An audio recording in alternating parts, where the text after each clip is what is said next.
আমি নিজের চোখে ঢাকায় দেখেছি। আমি 2019 সাল থেকে ঢাকায় জমা পড়াই।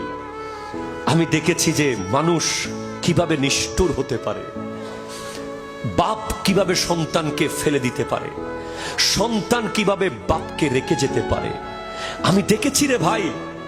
আমি মোটর সাইকেলে করে ঢাকায় জমা পড়াইতে গেছি, কোনো গাড়ি চলতেছে না তখন। আমি দেখেছি যে একটা লাশ দাফন করার জন্য 1 লাখ টাকা নিয়েছে।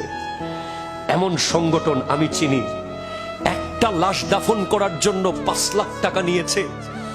অথচ আমার গাউসিয়া কমিটির ভাই, যেই ছেলেগুলো জীবনে কোনোদিন নিজের ঘরে 1 কাপ চা বানিয়ে খায় নাই, যেই ছেলে অ্যারিস্টোক্রেট ওয়েল এডুকেটেড, যার ঘরে 4-5 জন কেয়ারটেকার, যে নিজের প্যান্টটা কোনোদিন ধুতে হয় নাই, এমন ছেলেকে আমি খাট কাঁধে নিয়ে দৌড়াদৌড়ি করতে দেখছি রাজধানীর রাজপথে।